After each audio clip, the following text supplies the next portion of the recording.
named Ruth, and she spends 6 weeks with him, teaching him how to focus, how to relax, and he talks about as an adult and a doctor, it has served him so well. In fact, I think I've heard him speak about that.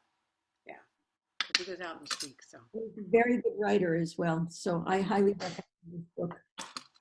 thank you, Eileen. Okay. So welcome to everybody. Holly and Betty showed up, and Mary. I got a question quick. Could she show that book again? Sure. Could Aileen show that? I didn't catch the title. James. Into the Doty. magic. Okay. D-O-T-Y. Yeah. Okay. Thank you. You're welcome. There you go. Could I get somebody to what I want to say, to volunteer to check out the chat every now and then in case there's something I need to check out, because I sometimes don't see it. So Sure. I can do that. okay, thank you, Eileen. Appreciate it. Okay, so let me start by sharing my screen and PowerPoint. Let's share. And let me from start. There we go. Can everybody see that? Yep. Okay. Did I hear a yes from everybody? Okay. Okay, good. So I'm gonna try to, there we go. Okay. So I was thinking about what do I do with my classes every week? And it's clear, it came to me that it's really about enabling well-being.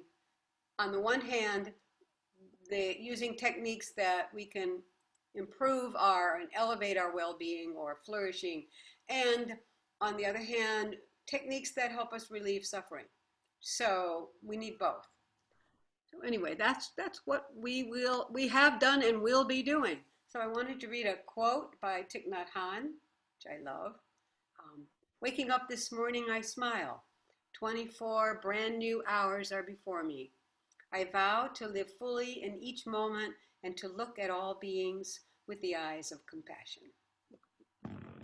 Donna, I think he's dying right now, isn't he? He's 94. It was his birthday 2 days ago or something like that. I think he died. Yeah. Oh, really? I didn't know that. Yeah, because I saw people asking for prayers for his transition or something. Oh, okay. Then maybe. Yeah. Thank you. Mm-hmm. Okay, so so we're going to talk. I sent that out yesterday to give you like a sort of head start on the PERMA, the 5 essential elements to lasting contentment, which is positive emotion, engagement, relationships, meaning, and accomplishment. So we'll look at that a little bit deeper, and it's really, PERMA is the theory of human flourishing, defined by Martin Seligman, who was the former president of the American Psychological Association. Okay, so we'll just look at them a little more closely. Positive emotion, which would be, and then there's just a list of them: peace and gratitude, satisfaction, pleasure, inspiration, hope, curiosity, and love. So it's kind of just good to have the list. Donna? Yes. We can't hardly hear. Can everyone else? Okay, let me see. I'm gonna come back to gallery view just to see. Can everybody else hear me or no? Yes.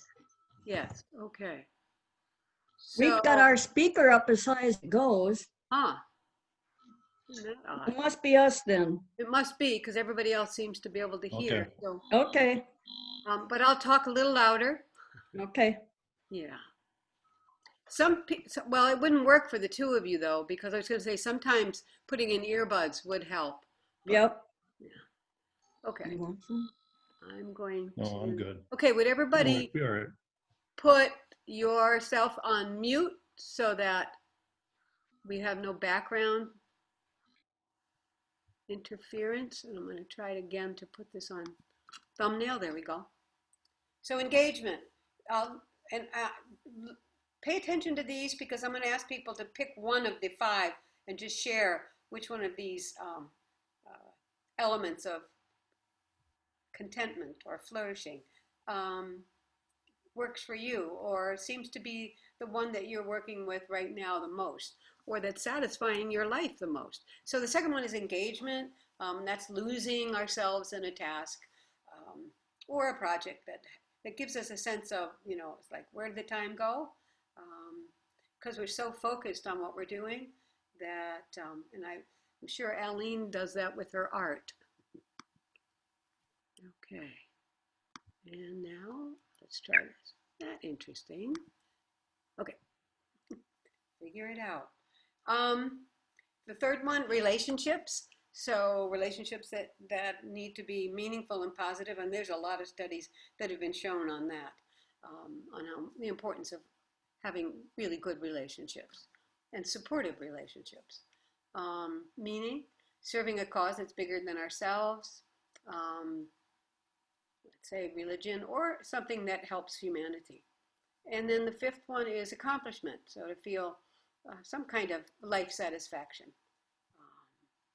And they say that to be able to have significant life satisfaction, that we need to strive to better ourselves in some way. So that's what we're all doing right here. That's why we're all showing up, I'm sure. So they also offer PERMA workshops at Penn State University. And one of the things they said is that research on the factors that enable flourishing can help us to make more informed choices so that we can live a more satisfying life and flourish, not just to survive. And the other thing they say, which I hadn't known until I saw this, is that many people are by disposition low in experiencing positive emotion, which they're genes. So the traditional conceptions of happiness tend to focus on positive emotions. And so it's good to know that you can focus on the other four, that those, the other sense of well-being, that we can focus on those and to increase our well-being. And so just to recognize, but also the work that Barbara Fredrickson has done, we talked about that last week, has really shown that by practicing compassion meditation, loving kindness meditation, that does elevate the number of positive emotions that we feel on a daily basis. So in relationship to how often we practice it. There are some people that's the only meditation they do is loving kindness meditation. So that's why it's good to explore and see what's really working for you. Okay, so these are the 5. So what I'm going to do now is go back to gallery, and I just would like to have people share how, and I'm going to stop the screen share, which of the 5 works for you. So who wants to go first and to give everybody else a chance to think? Did I see Ginny? Okay. So let Brock or Jock. Oh, Jock. Okay. I just found I responded back to you, Donna, that all 5 work for me. They're all 5 are essential parts of my life right now. So there's no separation for me. How wonderful. How wonderful. Yeah. Anybody else? No, I'm going to call on everybody anyway. So, okay. I saw your hand go up, Dennis. Ginny. Okay. I think because of the pandemic and being isolated, Yeah. the last 3 I think are almost impossible to do. So I saw engagement. That's the one I related to, because I try to think of stuff to keep busy and that's somewhat meaningful because you can't get out and do things. So I was thinking I will read a book and I can get lost in it, or I can embroider and get lost in it. But it's not my normal life. The other things would be there, but you can't But when you are out, you're engaging with other people too, though. Right, but it's limited and you have to be worried about COVID. And I just think COVID has put a dent on at least 3 of those 5. Yeah, yeah. That's interesting. Yeah. Also, we do have, and you probably may not have been doing this for a while, but fortunately we have Zoom. So, so, yeah. So, okay. Colin, did you want to go next? Sure. So maybe the last year or so, I've been taking online courses. I guess this would tack into accomplishments. So Jenny, there are some things that we can do at home, even though we're locked in. So I've taken about 35 courses through various universities around the world, and varying courses, some of them on meditation. I'm studying one now on oceanography, and I'm just kind of a plethora of different subjects. So it kind of helps pass the time away and learn something at the same time. Yeah. You have to pay for those courses? No, they're free, Jenny. Isn't that wonderful? Oh, through Future what? Learn? Is that right? Yeah, the one I'm using now is called Future Learn, and they have hundreds of courses, and it's subsidized by the British government. That's why it's free. Okay, thank you. Wonderful. Thank you, Colin. You're welcome. So, let's see. If nobody raises their hand next, then I'm going to call on somebody.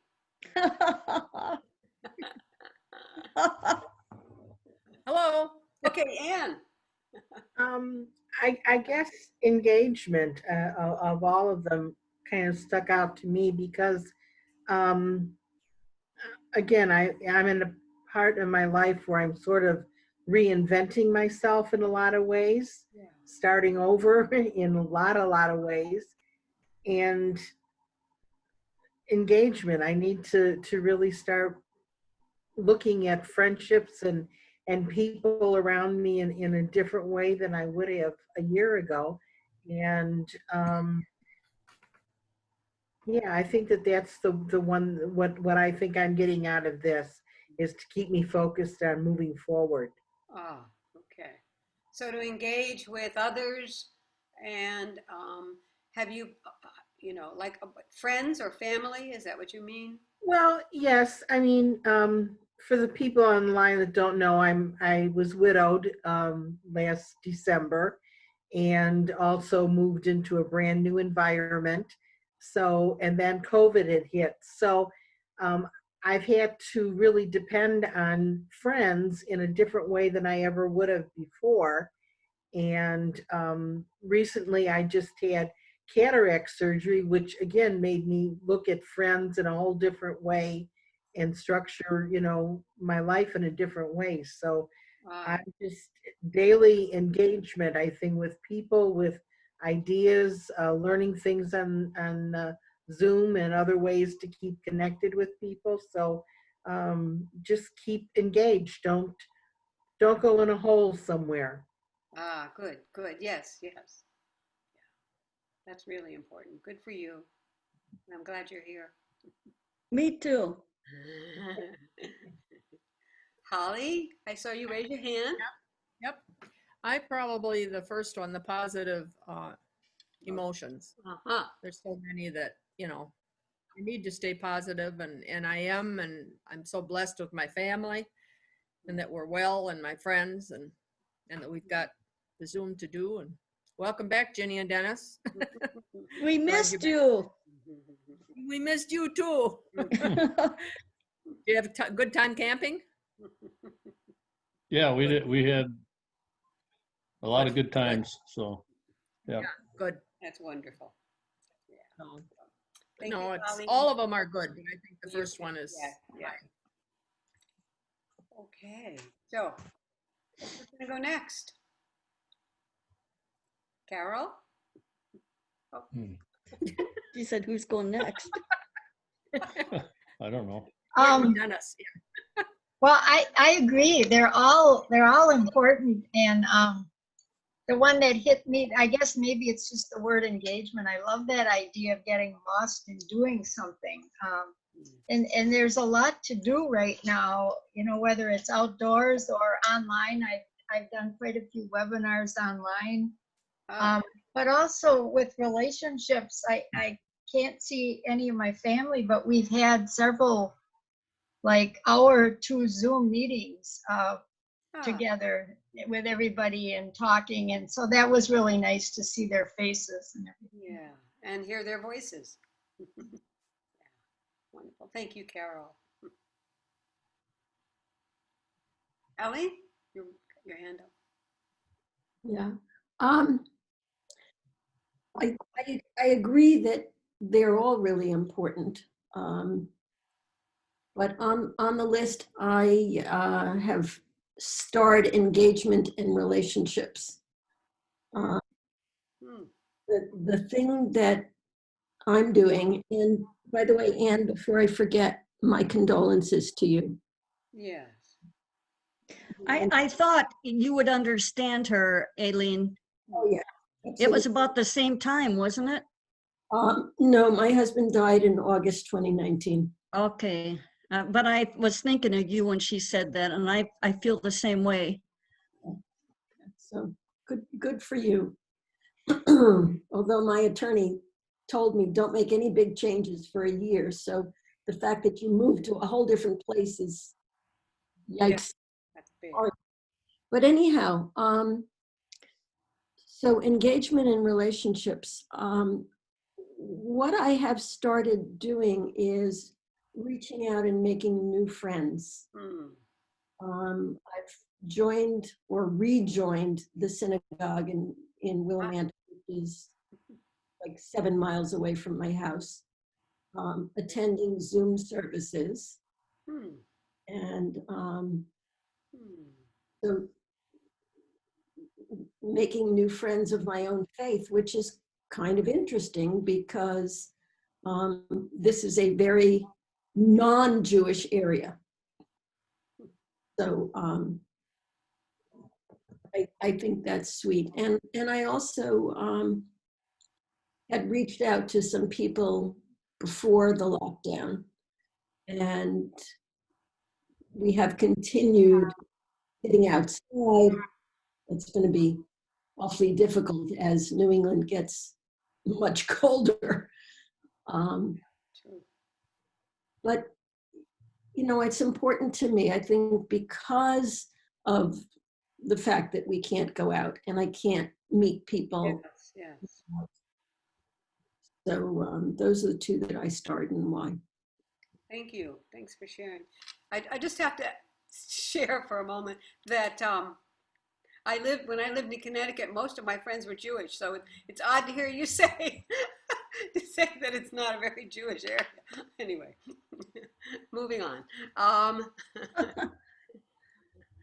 Okay, Dennis, did you want to go? Well, I would say just from being gone the last month or better, we've been out and about, and I would say engagement, same thing, engagement with my wife, doing things that we're doing things all together all the time.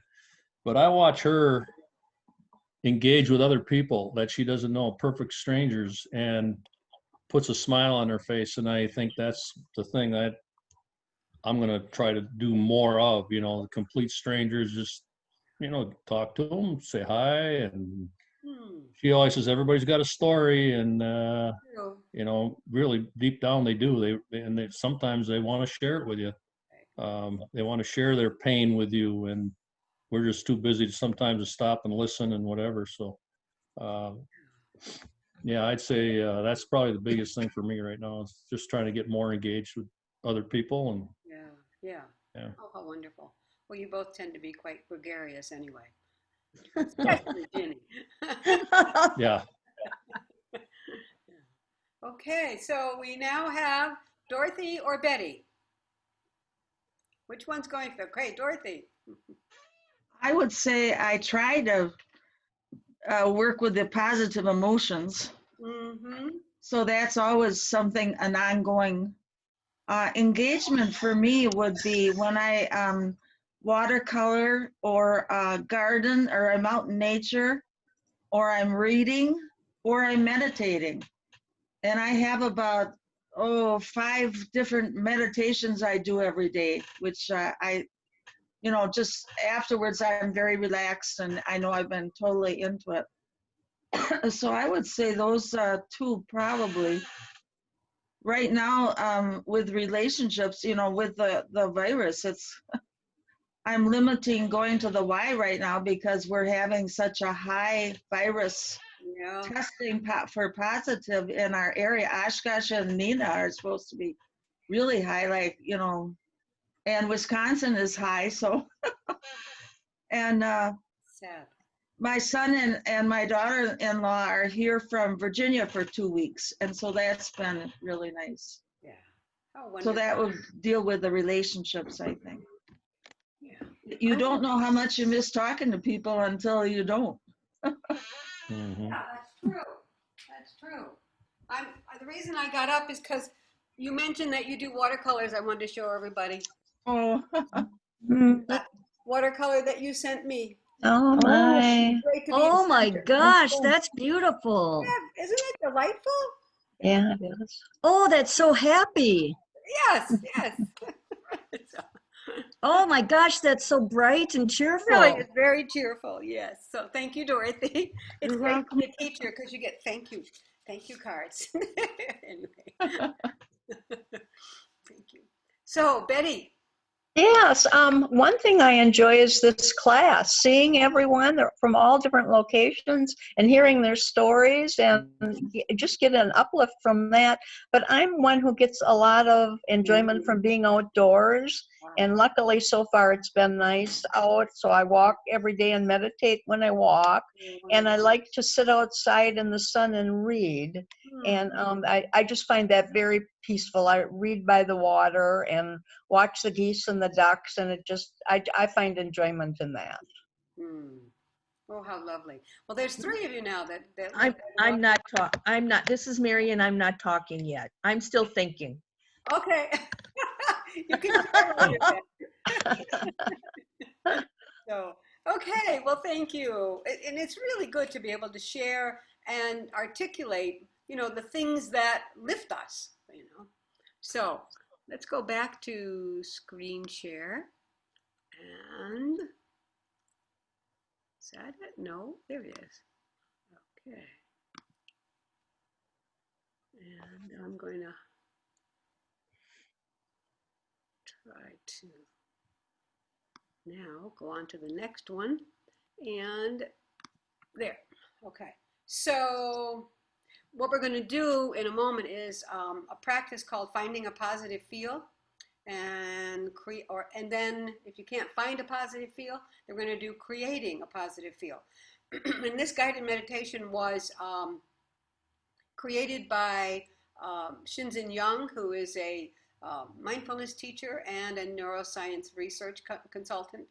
And his approach is called unified mindfulness. And there are several, including Harvard universities, that have used his system to study mindfulness because it's very precise system. If you're ever interested, it's called unified mindfulness. And if you Google that, you can get a lot more information. It's quite a vibrant community. And then I've also thought just before we do that, we'll lead into it by doing a guided meditation on choosing to be happy. And that guided meditation was created by Tara Brach. So we'll be doing both. And part of the reason also before we start doing the self-compassion, positive feel, is that Shinzen Young's comment was, this is for people who don't relate to or find loving kindness meditation doesn't work for them. So I thought, well, this is great. We've got another option. So what I'm going to do now is stop the share, put everybody on gallery view.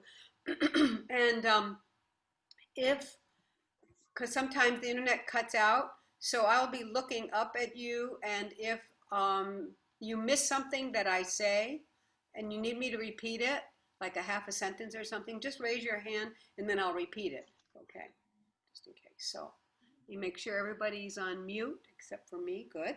All right. So, and this finding, it's like we'll be practicing inclining our minds to happiness. So sort of undoing the negativity bias. I'll start by ringing the bell.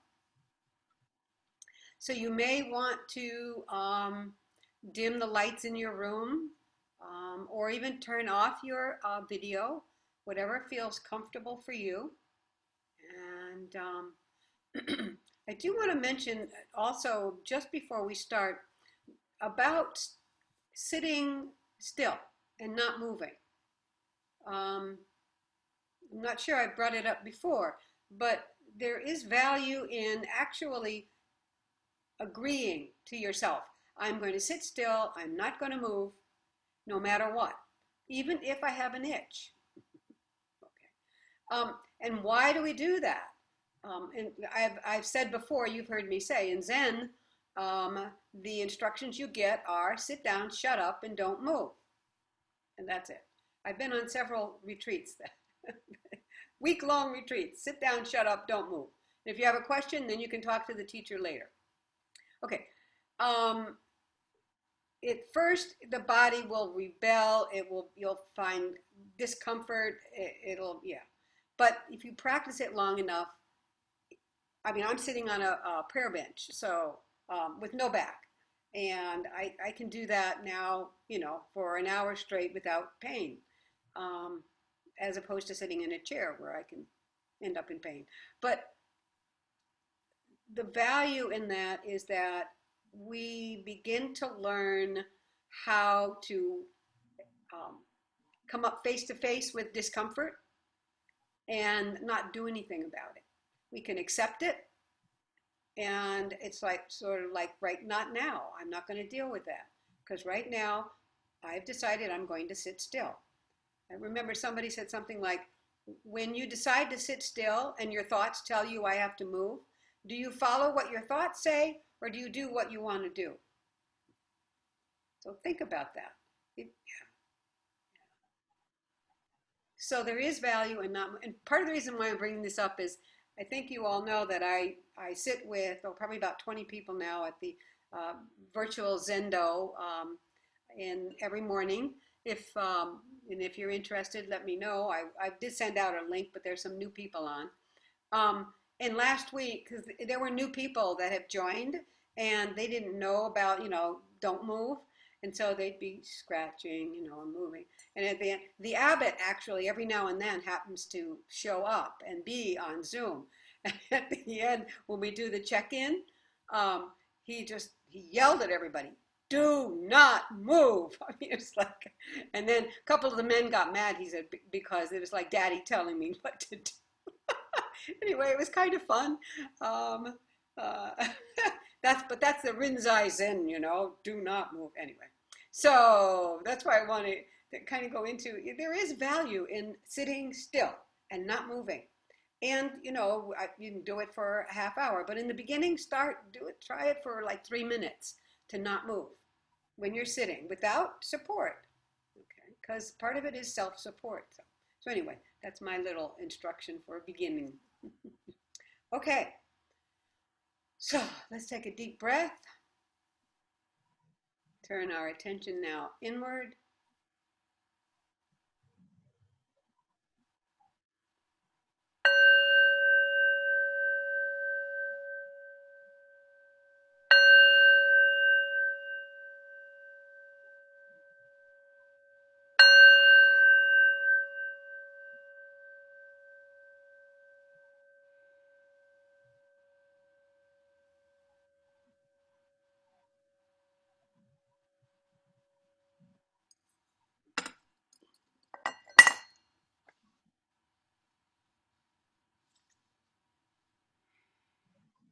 So now let's bring the attention to the body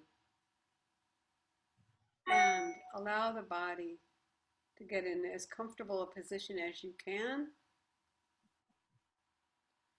So shoulders over hips.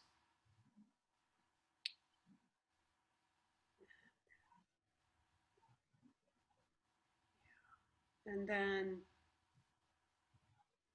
bringing the attention to wherever you tend to hold tension the most. For most people, that's in the face. So relaxing the muscles of the face, softening around the eyes,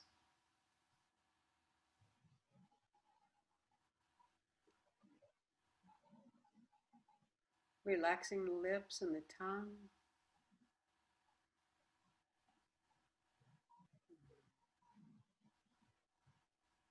Slowing the breath down.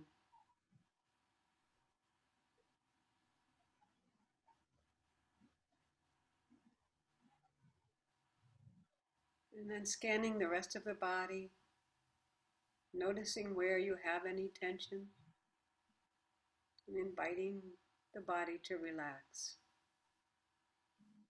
Allowing the shoulders to drop down and back.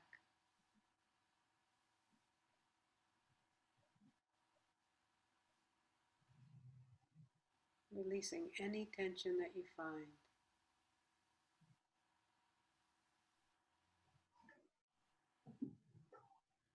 Aware of the feet, the legs,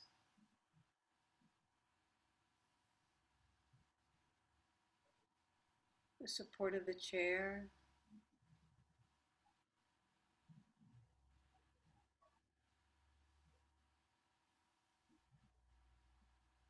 the whole torso.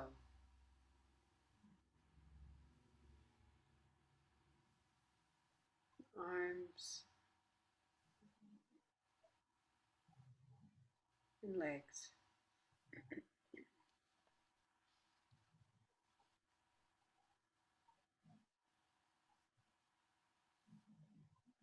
And now, notice what happens when you let yourself say to yourself, I want to feel happy. I want to feel happy. What happens when you try on that intention of happiness? Just notice mindfully, without judgment. Just noticing.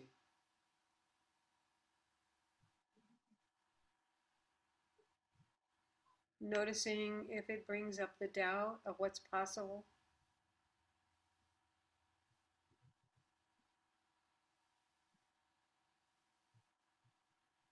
Or does it bring up a question about being deserving?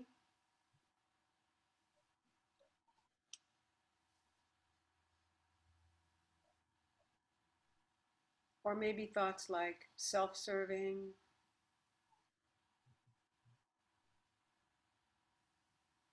Or does it bring up some sense of excitement or openness to possibility?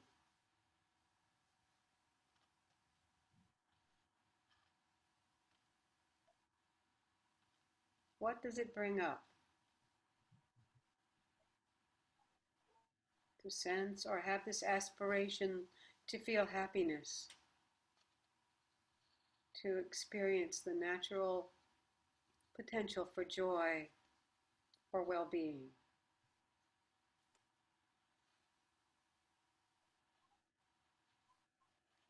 Deconditioning the conditioning to think that something is wrong or missing.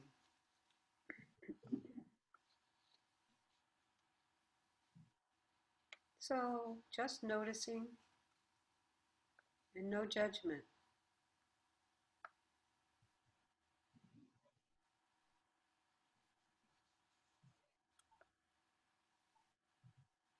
And now moving on to self-compassion and cultivating self-compassion.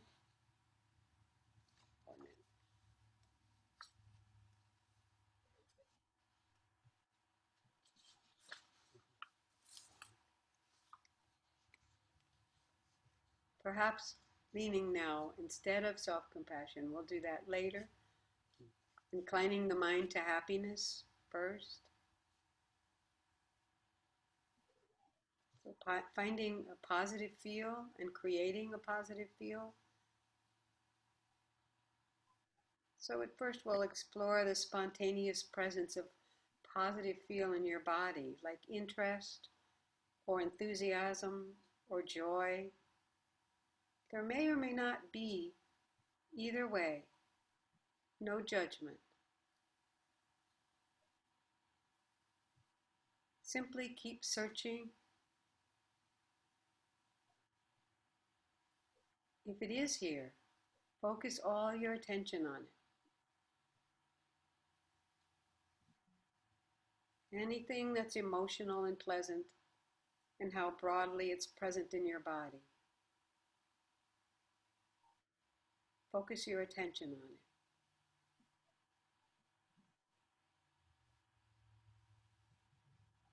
If it completely evaporates, that's fine. Simply note, gone.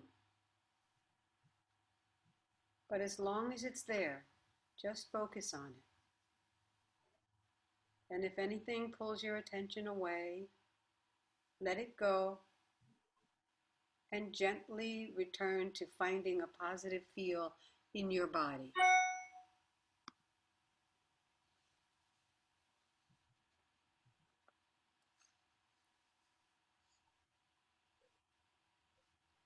If it goes away, there might be a kind of emotional peace or relaxation, and you might find yourself smiling again, because emotional peace feels good.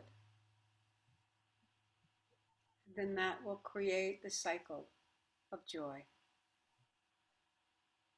The pleasant feel might go away and not come back, but as long as it's there, keep your attention on it.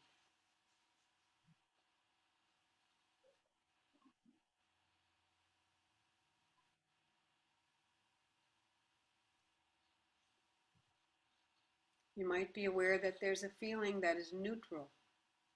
If you do, then notice if there's some stories that arise in relationship to the neutrality, like it's boring. And then if you do, notice how boredom feels in your body. Where do you feel the boredom in your body? And notice what happens to boredom when you pay attention to it.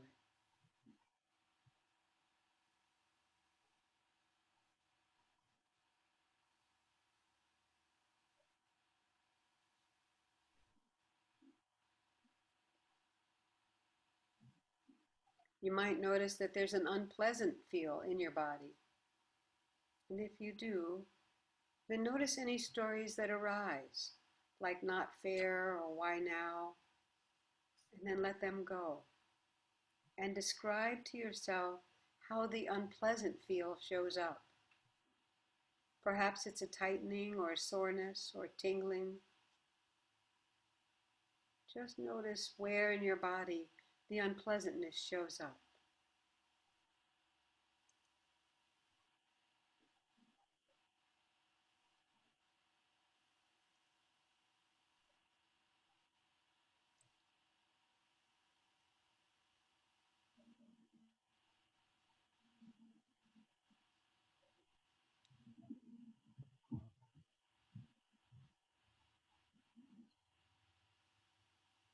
So now we'll shift in case there was no finding a pleasant feel or a positive feel. Then let's create a positive feel in the body. So briefly, think a pleasant thought that is likely to evoke a feeling of happiness or joy. Something that would give you a pleasant feel. It could be a memory of a beloved someone or a beloved animal. Something that gives you a pleasant feel. It could be anticipating the warmth of a summer day or even a fall day. And then drop that thought and focus on how that feel may continue to resonate in your body.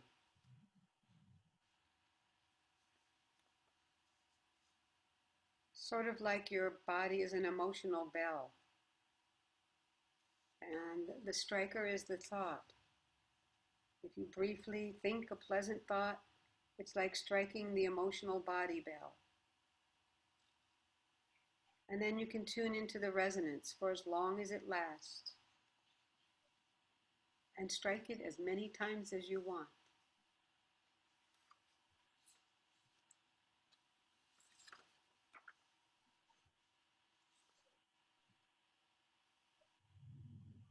So if you're focusing on the pleasant or positive feel, and if it goes away, then think the thought again.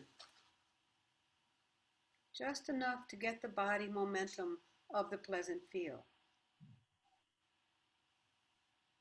Triggering the positive feel by a brief intentional thought.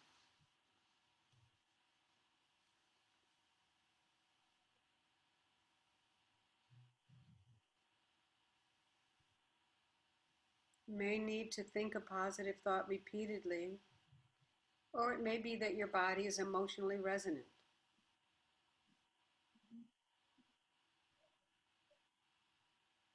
Think a positive thought and notice how that pleasantness resonates in your body. One thing that can help is to intentionally smile. A smile that can fortify the process.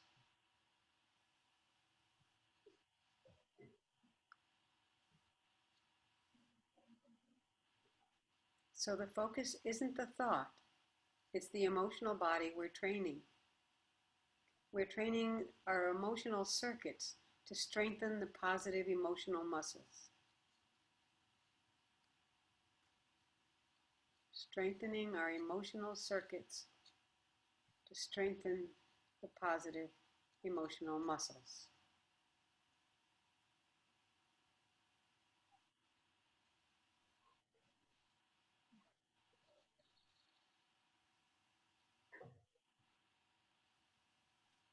The more we practice savoring the positive, our mind and body develop the tendency to go to the positive rather than the negative.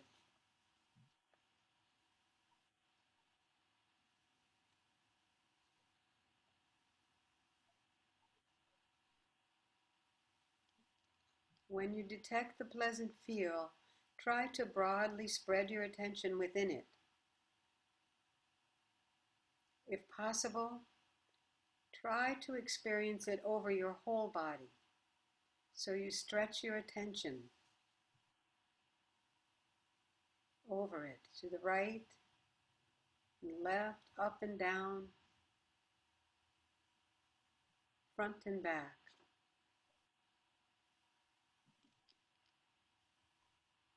And if it gets really strong, which it will with practice, then when it gets really strong, it will seem to be larger than your body, like it's radiating out in all 6 directions.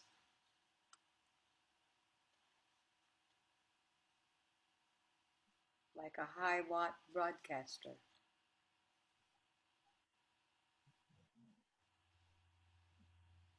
Continue to experience the positive feel and let it spread as broadly as you can. Try to taste how it develops.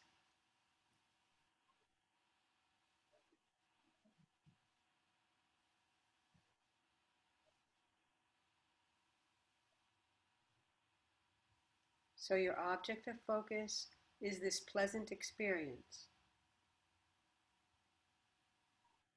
And the more concentrated you become, the more pleasant it becomes,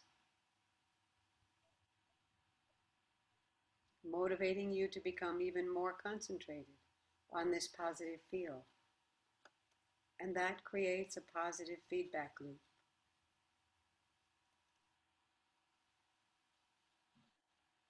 This increases your concentration power.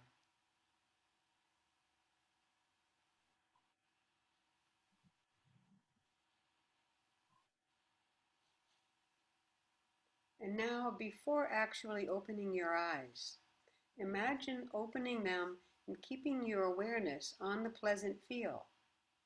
And then open your eyes halfway and keep your attention on the pleasant feel.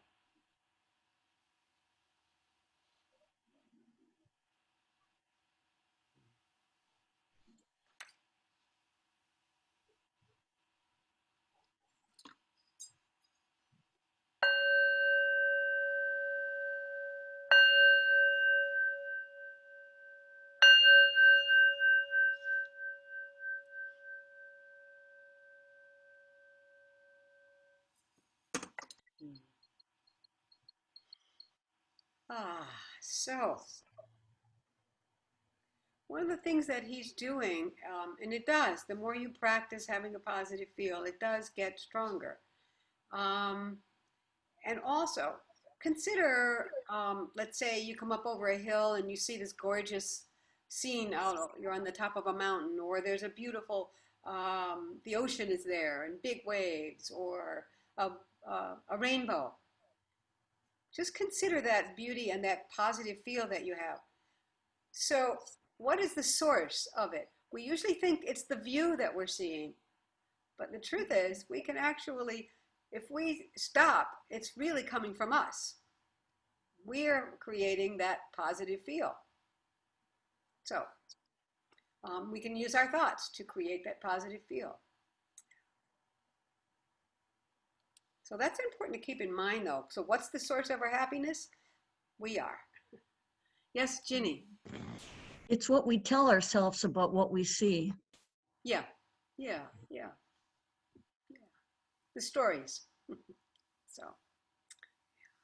So I picked up the wrong page, and that's why I started going on to the self-compassion one. It was like, oh no, what do I say? I made a mistake. Anyway, so I just said, okay, we're going to shift now. I was going to go a little further into, you know, what do we do now to relieve suffering? But I'm thinking that people may want to share the experience of creating a positive feel, or you might have questions. So before we move on, let me just see if there's any questions about or anything you feel that you want to share about that practice.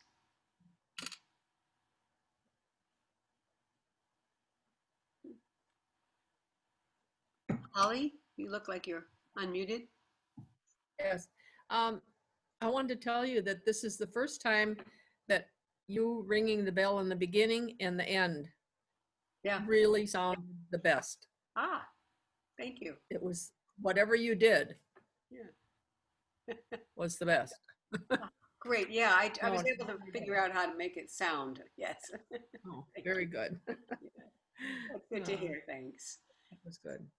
And Carol, did you want to say something? About today or about the positivity thing? Whatever you want to say. You unmuted, so I thought you wanted to say something. No, I probably just. Okay. Well, I do want to say this isn't, well, these are both positive things. I loved seeing Eileen's cat on the Zoom meeting. He's beautiful. And then also I enjoyed seeing Dennis sitting by the campfire. Nice image. Nice image. Where is that? I don't see him. Right? Facebook? Yeah, Facebook. Yeah. Okay. We need to all be friends on Facebook. Oh. Yes, Ginny. I noticed when I was watching Eileen's petting that black cat, it was relaxing. She was just petting it and talking, and I knew it was probably relaxing her. It was relaxing me. Wishing I had something to sit here and pet. Aw. You got Dennis. Yeah, there you go. Right, there you go. So, okay. Well, I do want to share. Dorothy, did you raise your hand? I was just going to say, the minute you said we're not supposed to move, I was in a panic move. And I thought, I can't do that. I have itches. I have to stretch this and that, the other thing. That's nothing that I can do. And then I did a little better than I thought I would, except I immediately had to get up and go to the bathroom. Of course. But I found that I've got a lot of joy inside me, and I'm putting a cap on it all the time. I'm stifling it. And when I noticed that I uncovered it and then it was shining out, you know, it felt pretty good, but I kept trying to put a cap on it all the time. And I think it's to do with all the politics and the coronavirus and the, you know, all the downers that we can bring into our life, or we can, you know, let go of those part of the time and just feel our joy. Right. It's like, what's our baseline? Where do we want to rest? You know, so Yes, thank you. So that brings up something I do want to make sure I share with you guys before, and we only have like 6 minutes left. So um, I started taking a class called Facing Death, Illness, and Old Age.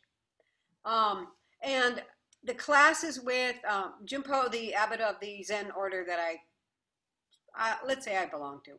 I still don't see it as a religion, by the way. It's a philosophy for me. Anyway, and his wife Mary, who's also a leader in that group, and she's an oncologist, still practicing, and Denise or Rasheen, who is also a Zen priest, but she's been working doing volunteer hospice work for 20 years, and she's also on a chaplain at the Aurora Hospital here in Oshkosh.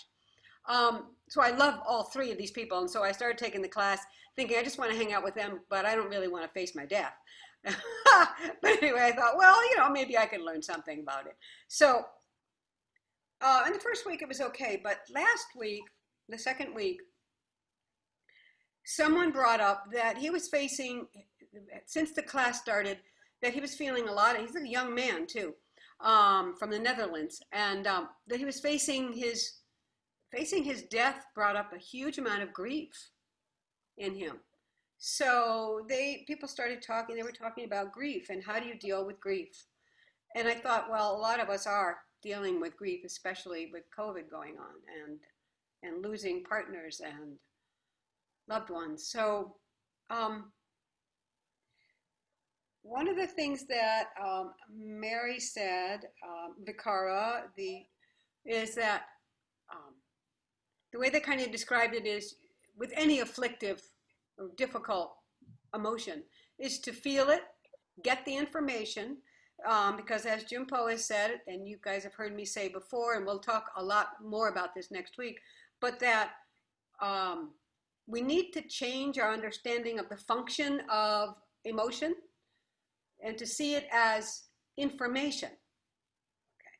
So looking at emotion as information. So when we feel something difficult, to recognize, feel it in your body, get the message that it's trying to give you, and then ask, what do I need to do? So that's it. So I kind of pushed them on that. Okay. And Mary kind of said, and shed the tears. Well, Jimpo brought up that he was working with a student who had lost her son 6 years previously, and that she was still grieving deeply. And he said to her, you are holding on to your son in your suffering and your grief, and your suffering. And then he said, do you want to hold on to him in your grief or in your suffering or in your joy? And I never, oh, I hadn't thought of it that way. So take that in, because a lot of people feel like the way I can hold on to my loved one is to continue the grief. And then Vikara said, allow yourself to shed all the tears that need to be shed. And remember that when we cry, our cortisone comes out in our tears. So that's a stress hormone that comes out in our tears. So we're releasing that stress hormone. What? I never heard that before. Yeah. So that's why tears are good. And she said, then she reminded us that there's a Native American saying that tears unshed become stones. Oh. Yeah. Isn't that good?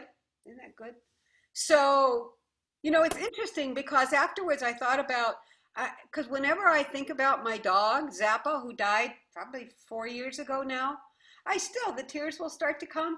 But because I've gotten so good at controlling my mind, I just shift my attention away and, and I don't so I decided sometime this week I'm going to cry tears for my dog and just see, because, maybe I've got some stones in there. I don't know. But anyway, I'll let you know how that goes. But I just wanted to share that because the idea of shedding all the tears you need to. And if there's still tears there, keep You know, I mean, again, you don't have to shed them all at once because you get exhausted. So you shed the tears you need to shed, um, and maybe agree to shed them for 5 minutes or 10 minutes, and then do it again the next day. Whatever, as long as there's still tears, let them come. And I thought that's really good. Cortisol. Yes, cortisol. I did mean cortisol. Thank you. Cortisol, okay. Yeah, cortisol. Thank you, Eileen. So that's something just to keep in mind. And we'll be talking next week about dealing with, how do we deal with difficult emotions too? And also working on increasing positive emotions. So as a way to end, unless somebody has something to say, I'll read a poem. I do. Okay, Holly. I wanted to tell Dennis and Ginny that as far as on their computer hearing extra, I don't know if you can see this. My neighbor several years ago purchased it's a external audio thing that I hook on my computer, and I can turn it on, plug it in, and I get better volume. Yep, we can do that too, yeah. Thank you. Oh yeah, Yep. because my computer is a Toshiba and it's old and it just doesn't have the, but this is a really good that I'm using, so. Thank you, because we could hardly hear Donna the whole time during the meditation. Oh, I'm sorry. Yeah, well, hook it up. It Yeah, works good. we'll hook it to a speaker next time. Yeah. Yeah. Thank you. Yes, you're welcome. So it's 3 o'clock, and those of you who need to leave at 3, because we did agree we would finish at 3, you can leave. Otherwise, I'm going to read you this poem. And does anybody need to leave just so I can say goodbye? No. Okay. I'll read the poem and then we'll be done. All right. So I heard this on National Public Radio this weekend. It's called Today When I Could Do Nothing.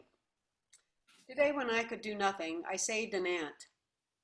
It must have come in with the morning paper, still being delivered to those who shelter in place. A morning paper is still an essential service. I am not an essential service. I have coffee, books, time, a garden, silence enough to fill cisterns.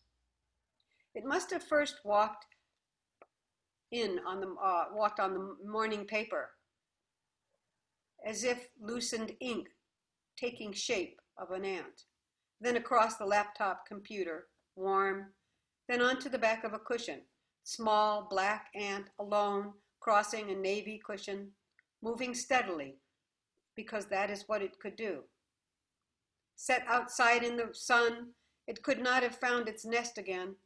What then did I save? It did not look as if it was frightened, even while walking on my hand, which moved through swiftness and air, ant alone without companions, whose ant heart I could not fathom. How is your life? I wanted to ask. I lifted it, took it outside, this first day when I could do nothing, contribute nothing, beyond staying distant from my own kind. I did this. That's by Jane Hirschfield. Nice. Very nice. Thank you all for showing up. You, Donna. Thank you. See you. Donna? Yes. Donna, we just love you and thank you for being such an important part of our life. Ditto. Lovely to hear. Thank you. Blessings on everyone. Take care, everybody. Bye-bye. Bye. Bye. Namaste. Namaste.